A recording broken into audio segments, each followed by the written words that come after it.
Hello, everyone. Welcome to the welcome to the first ever SciFilmIt competition live show. Over the next hour or so, we'll be watching 8 wonderful short science films, and we will award prizes as decided by our expert science film jury.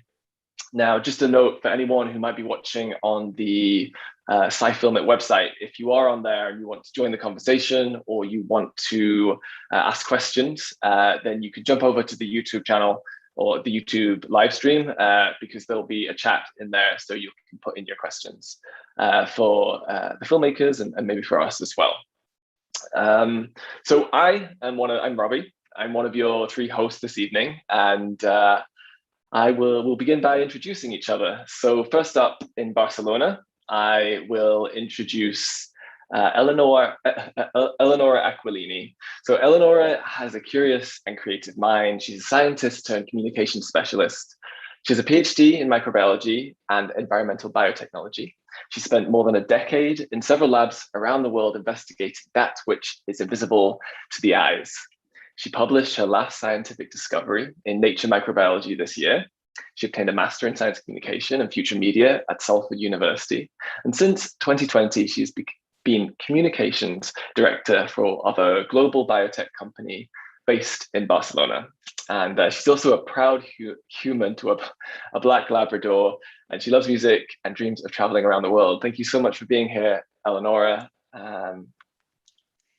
Thank you, Robbie. Thank you for the lovely introduction. And it's my pleasure to introduce Enrico from Boston at the moment. Enrico is an eclectic scientist and science communicator whose mission is to advance human knowledge and to create safe spaces where science and storytelling meet. This has resulted in his PhD at the PFL in Lausanne, Switzerland, and in several science films. Now he is a postdoc at MIT, and his research focuses on the study of roughness evolution during fictional processes with numerical simulation. And it has been translated, his research in the science film Wearing Well, presented at the New York Imagine Science Film Festival in 2018. Thank you, Eleonora. And now back to Robbie Ianson-Price, who's in Geneva now. He's a bee scientist, filmmaker, and educator. He works with academic institutions and research projects around Switzerland to support the creation of impactful storytelling through film. He's passionate about bees, reimagining education, and exploring how story can support the quest for accessible information. Robbie is also a member of the Swiss Young Academy. Thank you, Enrico. So we're going to be the 3 hosts this evening. We'll also see some of the jury, and we'll also see some of the winners. So before we get into the films, I would like to introduce SciFilmIt a little bit.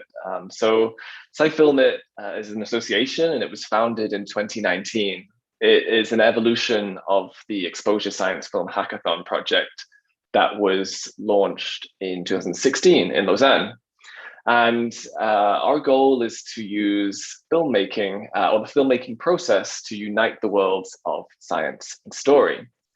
We devise and support science film projects in Switzerland and more recently across the world. And we've run our hackathon course in Swiss universities since 2016, and we currently have 6 universities in Switzerland involved, and also 1 outside, which is very exciting new development. The hackathon, which of course is different from what the project that we're talking about tonight, but I'll touch on it slightly. It places artists and scientists in teams over a 3-day period, and it takes them through a very intense process. They come up with a scientific idea, a narrative, they write a script, plan production, and shoot and edit a film in just 3 days. So the evident goal of this 3-day project is to make a film. But actually, the most important thing for us is the process that these participants go through. The challenges that they have in, first of all, getting to know each other, working together in a team that has very different skills, different knowledge, different bases of knowledge, and then kind of working together, coming up with all these all the solutions to all the problems that come along in the process. So that's the true value of the hackathon, and it's something that we're really proud of. So to speak now about the competition that you're all here to see this evening. Last year was obviously a year like no other, and we were less able to create the hackathon events. And so we launched our first science film competition to get scientists and artists collaborating from their homes. We received submissions from 3 continents, on a huge variety of subjects, and 8 films were selected by a committee, and then these films were sent off to the jury for them to decide which ones were the best. So to move on to our jury of expert science film experts, we have. Just going to go to my notes very quickly. The jury is made up of 4 experts based in Switzerland, India, and the UK.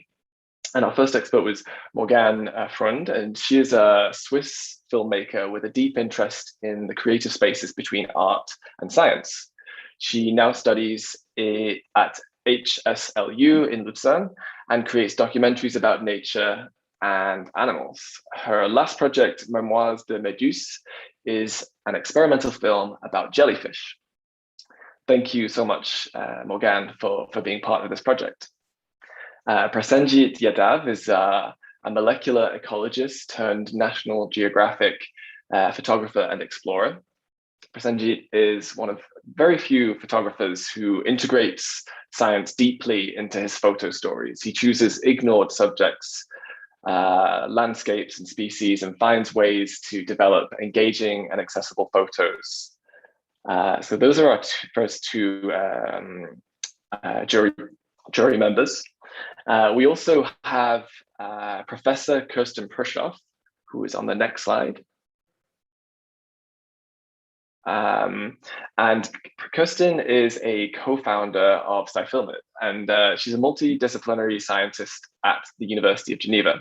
She's an educator with a passion for communicating science across disciplines and audiences.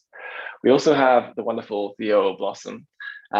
Theo is a passionate conservationist, creative science communicator, and an award-winning filmmaker and photographer. Theo is fascinated by how people connect to nature. He's equally interested in how science is communicated and made accessible to different audiences. So those are the 4 jury members who watched all the films and assessed them. And we send a big thank you to all of them for their time, energy, and when we spoke to them after they'd seen the films, they really were very impressed by all of the films that they watched. We, of course, couldn't do this without sponsors.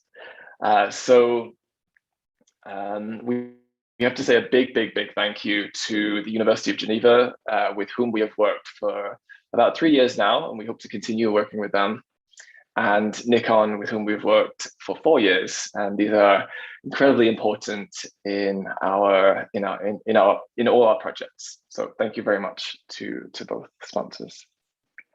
I will now pass over to Eleonora. Yes, thank you, Robbie. It is my pleasure actually to introduce the screening for the finalists of the Swiss category. We will see 3 beautiful short films, On the River, Solar Fuels, and finally the mysterious organelle. So I remember you that if you should have any question for the filmmakers, please write them in the YouTube chat, and we will have the conversation with the winners in which we can actually ask your questions. So now relax and enjoy, and good luck to the participants.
Sei still und hör dem Wasser zu. Dem Nebel, dem Tropfen, der Welle. Der Fluss ist alt und weiß mehr, als wir wissen. Es gilt zu hören, was er sagt und wie er sich bewegt in seinem Lauf. Danach richten wir uns, wenn wir klug sind, am Bach wie am Strom.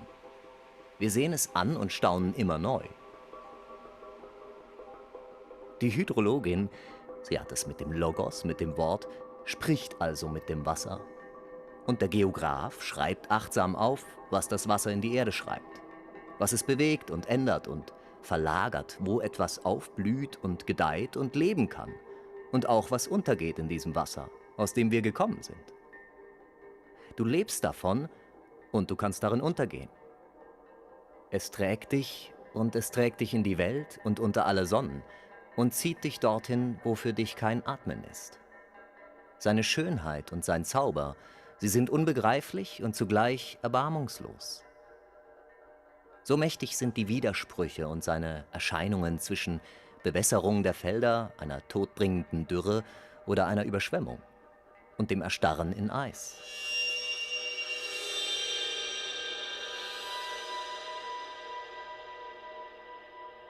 Wie immer du es bestaunst oder besingst oder in einer herrschsüchtigen Hybris gar zu regeln versuchst, dem Fluss bist du ein Nichts. Und inzwischen wissen wir auch, wer die Musik eines Wassers reglementiert, wird selbst ertauben und sein Mund wird trocken werden. Warum ist es, wenn du am Ufer hockst, stets so jemand wie ein Therapeut für dich? Therapon heißt ja Gefährte. Sei einfach still und höre zu. Der Welle, dem Tropfen, dem Nebel.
Welcome to Solar Energy, yeah, with Connor.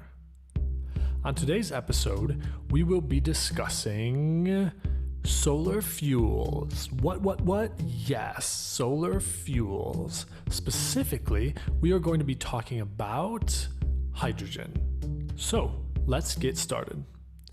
Enough energy hits the Earth every hour from the sun to power the world for 1 year. I hear you saying, Connor, stop, you old fool. You expect us to believe something so outrageous? Oh, my friends, I do indeed. You can even do the calculation at home or check resources like this one. But how can we harness this energy and make it useful for us humans? Well, one way is solar water splitting. Solar water splitting is what we call it when we use the energy from sunlight to split water into hydrogen and oxygen. In this way, we store the energy in the hydrogen bond for later use. I'll only focus on the hydrogen half of the water splitting, as oxygen isn't quite as interesting for us right now. First, we need to get our hands on some semiconductors, which have unique optical properties useful for this application. What I mean by this is that when a photon, a little energy packet from the sun, hits a semiconductor, it is absorbed by the semiconductor, and as a result, an electron in the semiconductor is excited to a higher energy state. Now, these two electrons have enough energy to help bond two hydrogen atoms together. We use two electrons to form one bond. Once the two hydrogen atoms are bound together in this way, that original energy from the photons is stored in this chemical bond. Once we have this hydrogen molecule, we can move it around, like transporting it on a truck or a ship, and we can store it. When we want to get the energy back out of that chemical bond, we can burn it just like any other fuel. For example, imagine a natural gas power plant. We can burn the hydrogen and the power plant generates electricity, which is sent to our homes and businesses. But here is the super, really amazing, awesome thing. When we combust or burn the hydrogen with the oxygen in the air, which there is plenty of, we simply form water. This is much better than sending tons of carbon dioxide into the atmosphere where it hangs around and heats up the planet. Instead, solar hydrogen provides us with a way to satisfy our energy demands in a sustainable and environmentally friendly way, allowing us to fight back against climate change. That's all for a brief introduction to solar hydrogen, and now some jazz.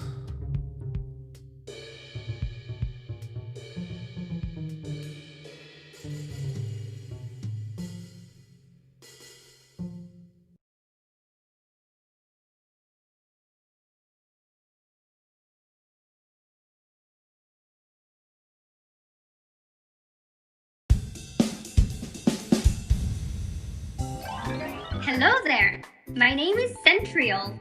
That's a cool name, right? As if I'm the center of the universe. Wait, what? You never heard of me before? Well, that's pretty strange because I live inside of you. And I don't only exist in one place in your body, but I exist in a million copies. But hey, come back to me. Let's focus on me. I want to tell you about my life. Where do I live? Well, although my name sounds big, I'm actually very tiny and live in one of your cells. Among all the inhabitants in your cell, I was called the mysterious inhabitant because it is very hard to find me. Although I have been in your cells forever, I was only discovered about 120 years ago by Thomas Bovary, who must have had an eagle's eye to spot me inside my house, the Centriozone. I love my house. Don't you think it looks futuristic? It is round and has many layers. I live in the very center of the house, and depending on my needs, I rearrange my house to the way I want it. I'm actually pregnant at the moment. I have my child attached to me in a 90-degree angle. I know, it's a funny way of being pregnant. I'm a real family person, you know. In every cell of yours, I only have one close neighbor. She is not just my neighbor, but my family. It's actually my mother.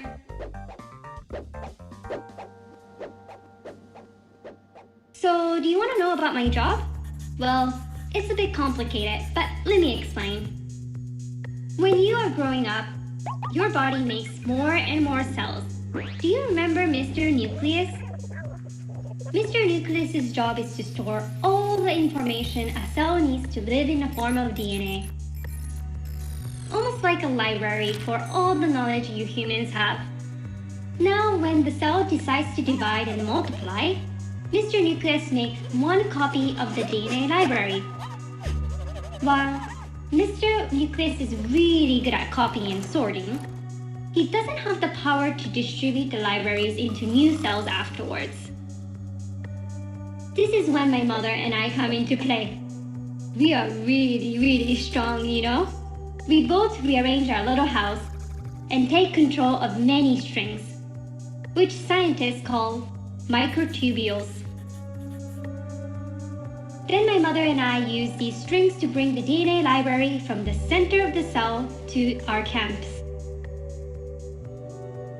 But in the end, we both win.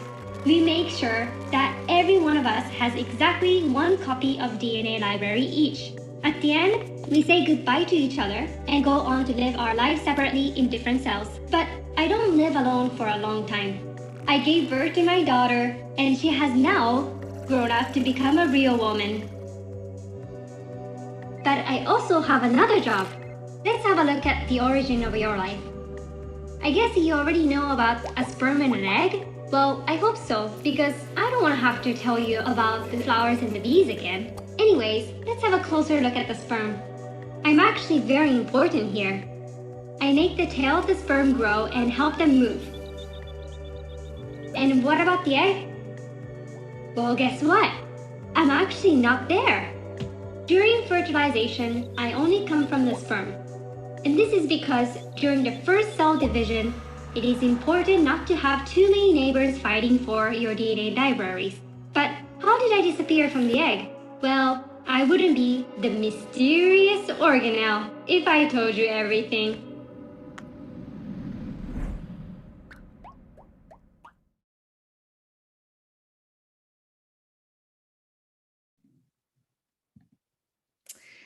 Well, we hope you like the films, and now I would like to introduce Theo Blossom from the jury. He will share some reflection on the films and announce the winner. Theo?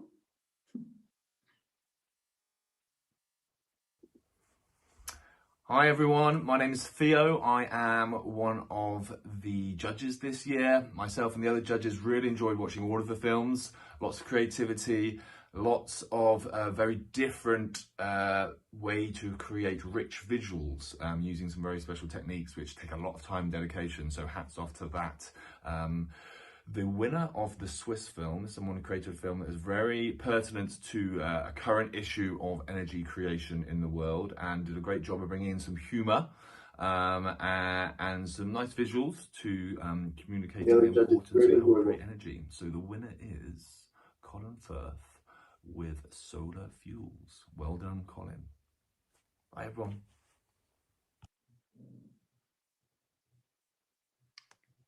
Thank you, Theo. And now we should have with us Connor, the winner of the Swiss category of our SciFilmIt competition 2021. Hello, Connor. Congrats. Welcome. I think we have some questions for you. Personally, I found your film very easy to follow and very, very entertaining. And I was actually impressed by how simply you digested such a complicated subject. And in particular, I found the voiceover extremely well done and super impressive. So do you have any previous experience doing the voiceover, or can you tell us more about the script writing process that you went through, something like that? Yeah, well, first of all, thanks so much for the kind words, Eleanor. I appreciate it. In terms of the quality of the voiceover, I think what helped there was actually do a lot of music recording as a different hobby. And so I think the experience there really lent itself to having let's say, a focus on the audio quality and maybe a different perspective on that. In terms of the script writing, yeah, I've taken one excellent course at EPFL actually, and I think that really helped provide me a perspective about how to tell a story. You know, I know some of you and the audience members are familiar with this ABT philosophy, and that's what guided me in the script writing, I think. Did you have an excellent professor too in that course? There's a great professor, there was. Maybe that professor has a question for you too, Enrico. I do have a question for you, Connor. Hi, sure, Enrico. Great seeing you. Yeah, like I wonder, like how you came up with the choice of having like a notepad as a canvas. Like usually people go for really blank white canvas animation wise. Mm-hmm. You stick with this really dirty looking, let's say, background. Yeah, I think there was two reasons. One was more intentional, one was not intentional. One was, and what order they came in, I'll leave to mystery. But I think that for me, this grid paper, it's the paper we have everywhere around the lab. It's the paper we have in our offices. it's useful for graphing, for doing calculation. And so for me, using that paper was kind of like maybe an effort to bring the audience into this, kind of casual, more chalk talk kind of conversation about the topic, instead of having a more maybe formal, clean slate, as you say. But for that reason, that we always have it in the lab and everything, that's also what I have around. And so I think it worked out, hopefully to bring the audience a bit more into the thick of it. Yeah. Thanks. So I'm not seeing any questions in the chat. So Wow. first of all, I'll say we have a couple of cameras from Nikon heading your way. Congratulations, fantastic film. And I do have a question myself. So 1 hour of energy from the sun powers the whole planet for 1 year. There's enough energy. Okay. My question is, does this mean that, like, I don't know how much time, but does this mean that the inevitable future of energy is solar power? I think, well, personally, it's solar. It's easy to say. It's objective to say that it's the most abundant energy source we have. So, what that means is, right, that when we harness it, we don't have to harness it very efficiently relative to maybe other energy sources, and we'll still have plenty of energy to supply our demands. But if you ask me, I think that the future of energy will be multifaceted, and maybe most importantly, it will be more decentralized from the way we have it produced now. And I think that would also result in a more equitable energy distribution, energy grid. So that's my political answer. Thanks. Okay, I think Enrico, you will follow the screening with our next session. Yeah, congratulations again, Connor. And thanks so much to all of you for organizing.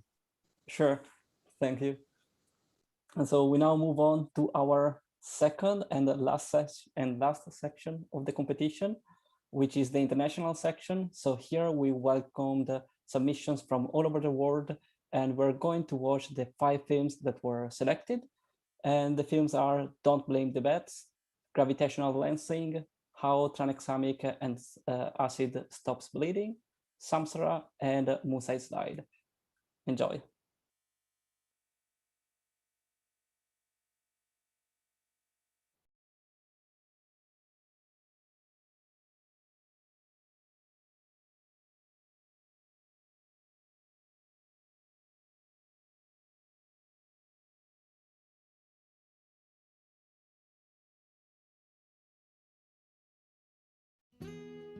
Here we are, all together facing this global challenge. While the experts are trying to figure out an effective treatment or cure, the rest of the population listens. Although we're still learning about COVID-19, there's a widespread theory that points to bats as the potential origins of the virus. But are bats really to blame? Well, let's see what science can say about this. Scientists have described hundreds of different viruses in the coronavirus family so far, including 4 human coronaviruses which can cause the common cold. 3 of them, severe acute respiratory syndrome coronavirus, Middle Eastern respiratory syndrome coronavirus, and SARS coronavirus 2, are behind some of the new disease outbreaks that happened this century. Coronaviruses can be found in birds as well as in mammals, and very rarely, some of these viruses can mutate and jump to humans, causing an infectious disease. In the current pandemic, the virus has rapidly spread among people. There are even cases where it has been transmitted from humans to pets and other animals in captivity. However, the original host of this virus is still a mystery. Like humans, bats are hosts to a number of different types of coronaviruses. However, none of those known to cause disease to humans, including SARS-CoV-2, have ever been detected in any of the world's 1,400 bat species. Some of them are similar, but have any of them had a role in the current epidemics?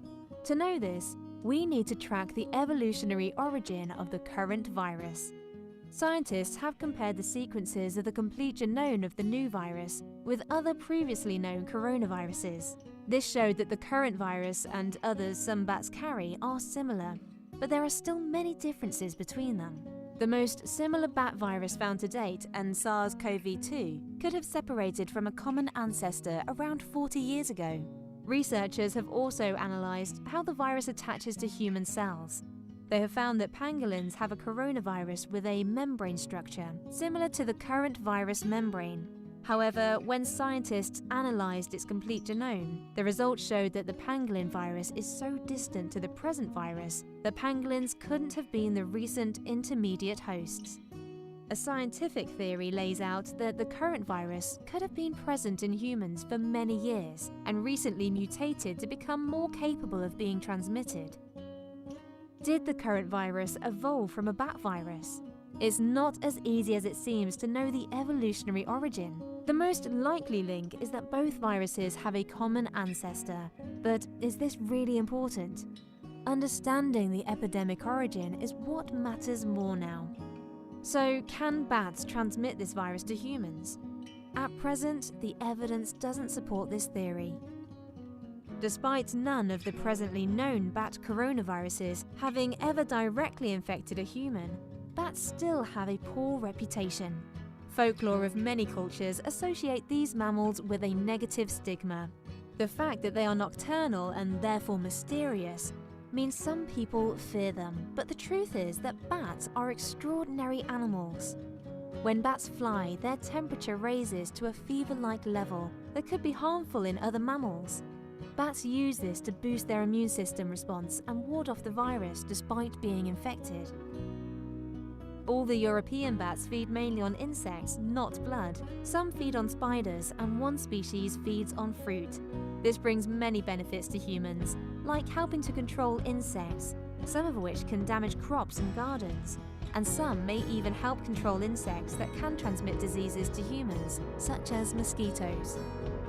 COVID-19 has always been a human disease, and the host that infected the first human is still unknown. Regardless of the animal that transmitted the virus, culling bats is not the solution, and in fact has the potential of making a bad situation worse. If we can change the way we interact with nature, if we stop buying and consuming wildlife, if we preserve their habitats, we will be stopping future pandemics like this. Protecting wildlife is protecting us.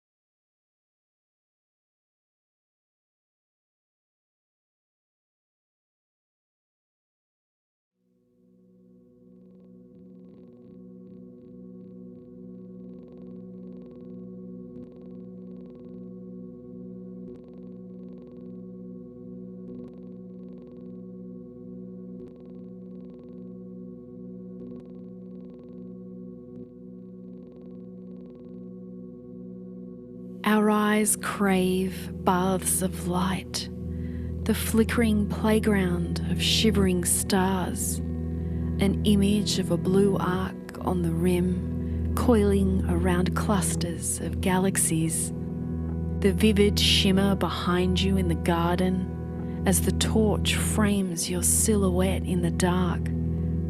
We long for a glimpse of planets in slow motion, counting them long into the balcony of the night.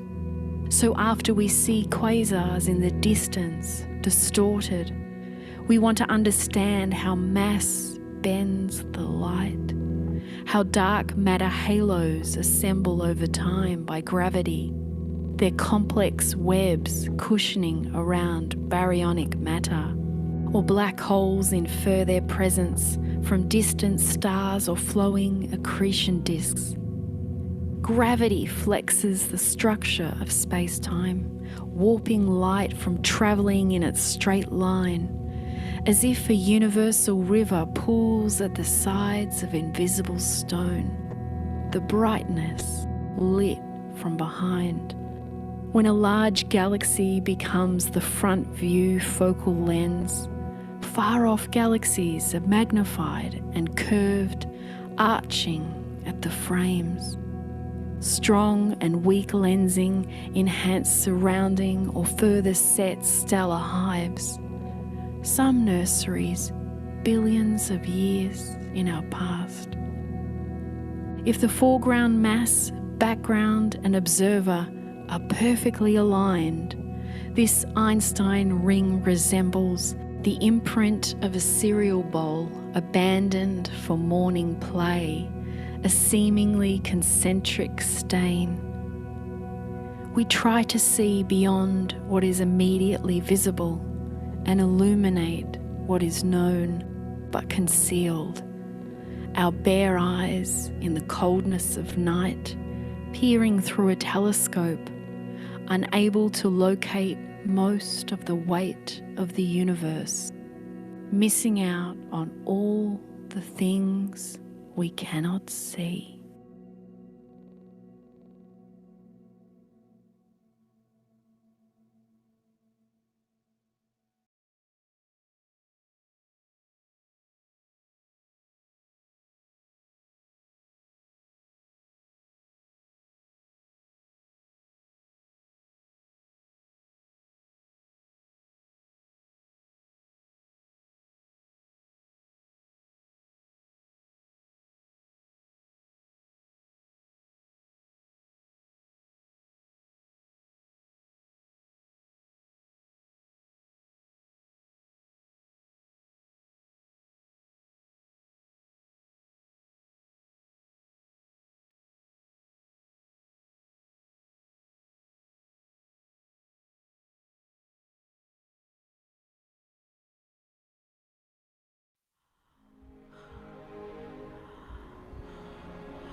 When a blood vessel is ruptured and starts bleeding, the body responds by forming long strands of a tough yellow protein called fibrin that traps blood cells and plugs the leak.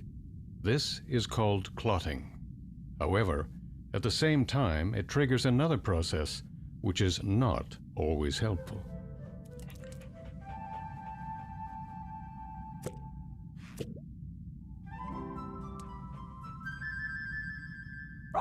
It begins with these playful canines called plasminogen, but they won't be playful for long. The torn blood vessel has released tissue plasminogen activator, or TPA as he likes to call himself, and he loves causing trouble.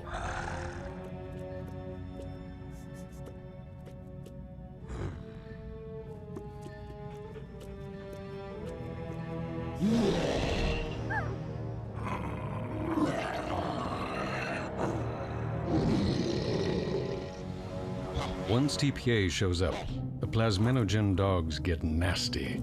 These hounds of hell are plasmin. The plasmin dogs tear fibrin apart, making the bleeding much worse. Of course, plasminogen activator inhibitor 1, or PI1 for short, could put a stop to all this destruction, if she wakes up.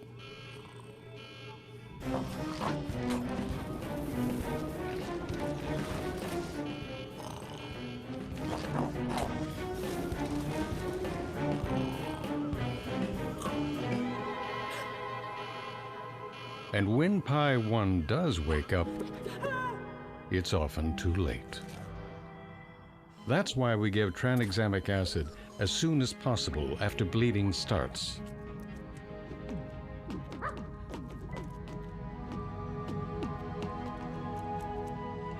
Tranexamic acid stops plasminogen binding to fibrin, sparing the clot from the plasmin dogs.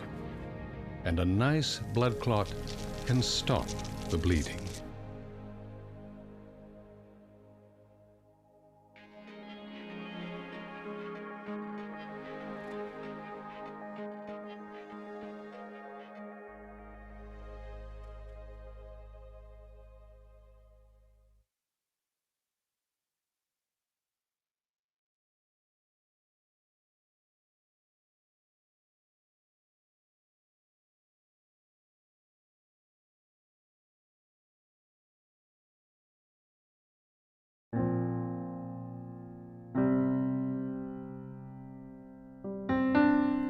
Imagine you're an engineer and you're renovating the Centre Pompidou in Paris. All of this beautifully bent glass needs to be replaced and is about to go to waste. 195 tons of CO2 were emitted to produce this glass.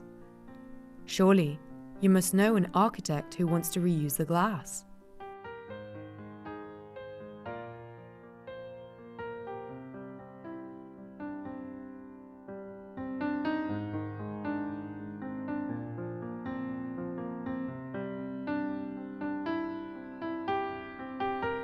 So, what's wrong with today's construction sector? On n'aura plus accès de la même manière au même coût à certaines ressources et à certaines matières premières, et il faudra nécessairement qu'on trouve d'autres solutions pour construire. Le réemploi en est une, et ce jour-là, c'est mieux si le marché est prêt, quoi.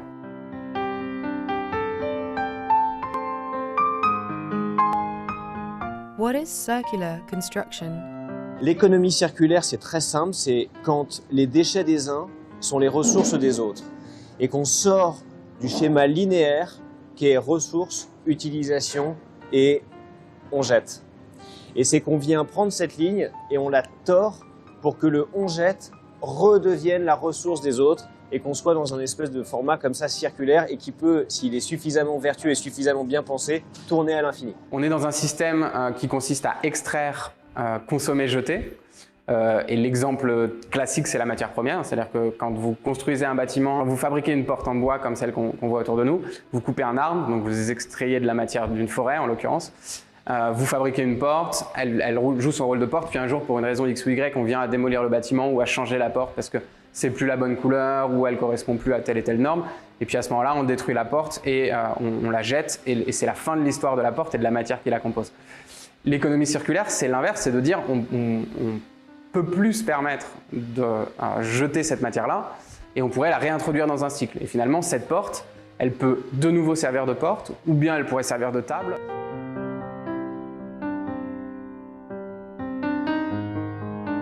Un petit bâtiment fait avec des portes de réemploi, qui sont des portes que vous voyez autour, sont les mêmes portes.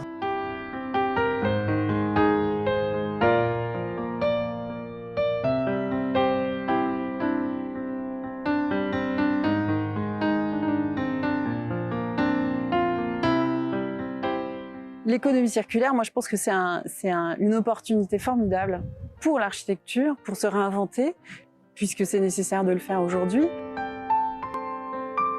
L'opportunité aussi, c'est que ça va créer toute une série de métiers, puisqu'il y a des enjeux logistiques, de stockage de la matière, de son transport. On est rarement dans une congruité entre le moment où on va déconstruire et le moment où on va reconstruire avec cette matière, où on va la reposer dans sa nouvelle destination. Donc il y a aussi tous ces métiers-là, qui sont des métiers qui ne sont pas délocalisables.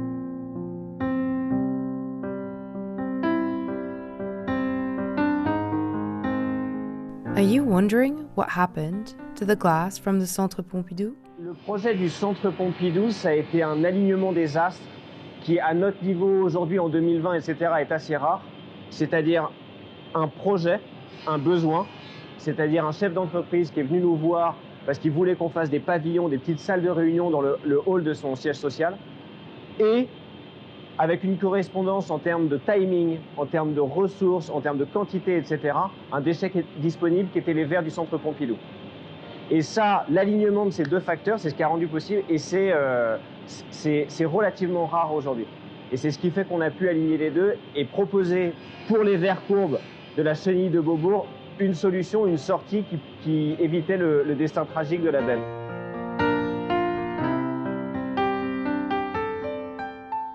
Young designers from Maximum reuse the glass with waste metal to make curved walls in a new project, saving tons of glass and steel this way.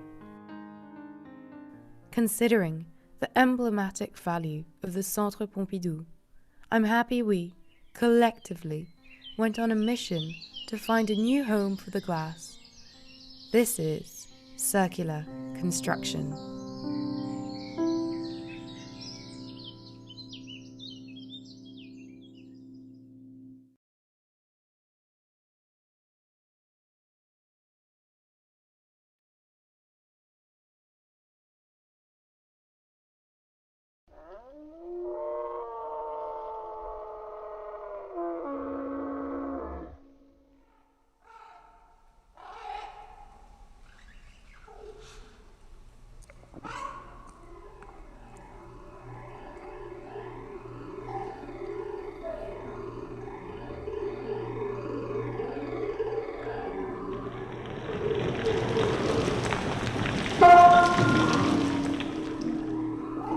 Eva Davechan Moosehide Slide.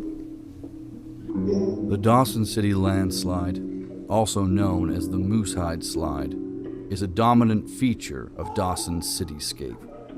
Danoja people lived relatively peaceful lives in Trondheim country until cannibals came along. It is a prehistoric, pseudo-circular rock slope failure at the northern edge of town. The people climbed the hill near where is now Moosehide to get away from the cannibals. Dendrochronological analysis demonstrated an average movement rate of 4.5 centimeters per year. They came upon the biggest tree in the forest, and this will be the one they used to roll down the hill to take out the cannibals.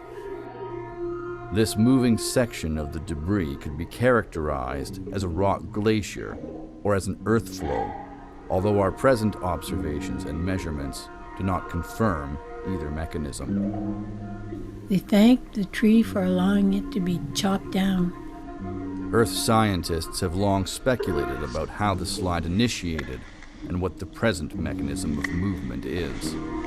Kapow! The tree starts a big landslide. The Dawson City landslide involves two rock types: meta-sedimentary rock from the Yukon Tanana terrain and ultramafic rock on the Slide Mountain terrain. The tree and the slide crashes down the hill towards the cannibal. These units are interpreted as a volcanic arc assemblage overthrust by a sliver of oceanic crust. The cannibals cannot escape. They are buried. From the lobate shape of the debris deposit and the abundance of very coarse blocks, we believe the initial slope failure event was a catastrophic rock slide. The people are joyful that the cannibals will not bother them anymore. They have big potlatch. They sing and dance. The fractured nature of the outcrop has reduced rock mass strength and led to probable pseudo-rotational failure. They also notice that the slide is shaped like a hide of a moose, and so the people called the place below the hill Moosehide.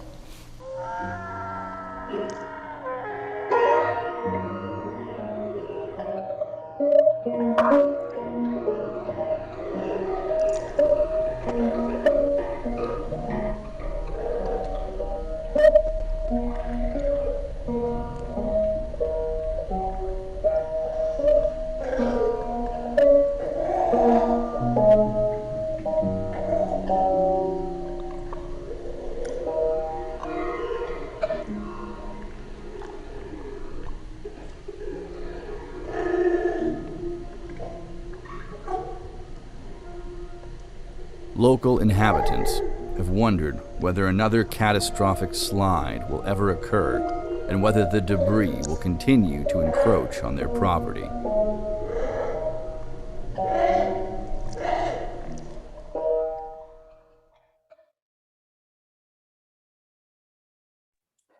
right, so we watched 5 great films. Congratulations to all the participants. The jury had a really tough time deciding the winner due to the high quality, as we just saw, of both the storytelling and the fascinating science that has been communicated. The film that they chose as the 2021 SciFilmIt competition Best Global Film was a film that impressed them in all areas. The story was simple and clever, and the visuals were beautiful.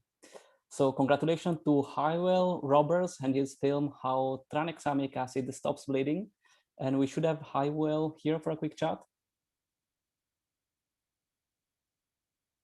Hi, Hywell.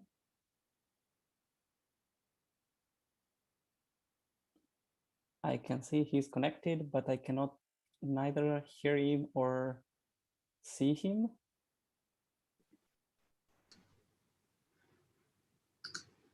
Hi, Hywell. Right. Hello. Here you are. Thank you, Hywell. Thank you for joining us. Congratulations. Pleasure. Thank you. He's connected, but I cannot. And we have a couple of questions for you, like if you don't mind. Oh, hang on one moment. I just need to. I've got the YouTube on at the same time. Hello. Here you are. Thank you. All right. Okay. Now seems great. Apologies. Okay. No worries. Thank you. I have a question about the film that you made, and which is like, I was really impressed by the balance of the artistic and the scientific components of the film. And I wondered then how the collaboration happened. Like, how much did you interact with I think it was the School of Hygiene in London, if I remember? Yes. Like, was there a long back and forth where you just given an input at the beginning and you went on your own road? There was quite a bit of back and forth. I was fortunate that the person who approached me to make the film is an uncle of mine, Professor Ian Roberts, who works at the school, and we collaborated with each other before on a shorter animation, again to do with tranexamic acid. Except this one we were going in a lot more depth into the process, and so yeah, first time he approached me, we sort of talked about it, and then I was given a brief, and I sort of did some research into it and came up with some ideas, and then we met and discussed those ideas, and really like, for example, the idea of the dog and the ball that came from when I was at my uncle's house and we were watching television with his young kids, and then there was a dog and a ball on the television, and that idea came up. So it was very close kind of collaboration in that way. And then throughout the script and creating the storyboard animatic, we were constantly, on the phone and sending work and, back and forth to each other. And it was one of the trickiest things was as you say, finding the balance, because there'd be things that would work for the story, but wouldn't work in terms of the science making sense, and vice versa. And so we'd get into these, really head scratching moments, like, okay, how do we solve this? And that was really fun. And I'm happy to hear that you think it has that balance, because it was a struggle to get that. Yeah, absolutely. I wonder if Robbie and Elio have. Yeah. So congratulations, of course. It was a fantastic film. I was going to ask you about the analogy, but you've kind of answered my question. I love it. It fits really well. You have this cute character. But I think another thing that I was really impressed by is that you created a world that I was immersed in. I was in that, under that skin. I was with the bleeding blood vessels, and this is so tricky in such a short amount of time, and we so often try to pack so much in, and then we lose something there. And I think you really found a balance, as Enrico was saying, that meant that we were immersed in a world that felt real, that was cute, that worked really well. So first of all, I want to congratulate you on that. Particularly loved the Pi 1 character, who really was another, like, kind of, adding another character can be really risky, but it just felt right. And so, congratulations. I don't know if you want to add anything to that. Oh, thanks very much. And yeah, I'm glad to hear you felt that, that it worked visually. And and yeah, the Pi 1 character, yeah, went through many different kind of, different iterations, and then we finally found something that, yeah, that worked. And like, as you say, it's right, it does, the film wouldn't be the same thing without it. I mean, it'd be very difficult to explain the process without that character, and as well.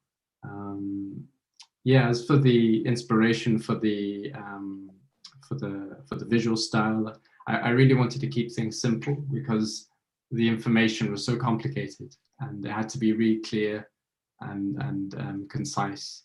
And so I looked at one of my favorite artists, picture book artists for children, is John Classen, and he has a very simple style, and other picture book illustrators as well, and animations. So I was inspired by that, really, and just, yeah, creating this world and just keeping it, the only thing that you see is what's needed to tell the story and explain, how tranexamic acid works. Yeah. Fantastic. Thanks. So my question will be, as 2021 SciFilmIt competition winner at this point, what will be your suggestion or advice for future scientists that want to approach the script writing for short films? What will be your secret, if you can share it, or your advice? So yeah, I guess my advice for anyone coming from a scientific background would be, I guess, to learn about story as much as they can, and if, for example, they want to make the film in animation, to learn about the process of animation as well. But in terms, as you're talking about script writing, yeah, the story is very important, and having that doesn't have to be, an expert understanding, but kind of a basic understanding of stories and how they work is really helpful, both in kind of communicating the idea, if you're working with an artist or if you're working on your own, coming up with a script. Yeah, because I did a script writing course a few weeks before I started the project, and that was really helpful just to find a way of getting the science, to work in a story in a way. It's kind of, because it's not always straightforward. So my advice, would be to learn about story and to really, as a scientist, to really know and understand the science, which they would, and because those two things together is and that's why I think the collaboration between myself and my uncle has always worked quite well, is that he's he knows the science really, really well, and he's also a very good communicator. He's a great storyteller, and then I come from the animation and storytelling background as well, and that kind of fusion helps make it work. Thank you. Congratulations. Thank you. And I guess this brings us to the end. Oh, we have a question actually from the YouTube. Oh, so it's actually from Connor. So I mean, I'm guessing, Harold, that you're a trained animator, or am I? Yeah. So Connor's question was, what software did you use, and but how did you do the animation? Which is quite a broad question, but I guess you started by sketching, but you know better than me. Yeah, no, I started sketching in my sketchbook after reading the information, and a lot of writing as well. I worked just a lot of little notes, mix of both.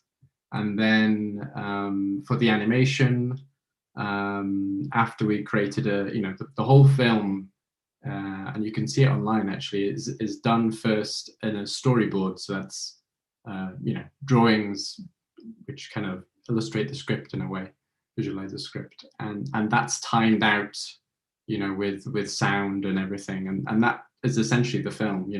I see the animation after that's just the coloring in, really. And then for the animation software wise, I used a piece of software called Moho Pro, I think it's called, and it's a great bit of software. It's not too expensive, and you can create this kind of cutout style and a mix of other styles in it, and it worked well for this.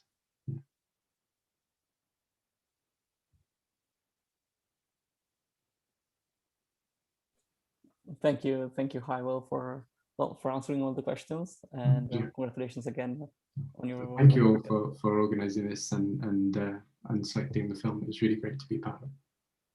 Thank you. Congratulations. Bye-bye. Bye. Oh wow!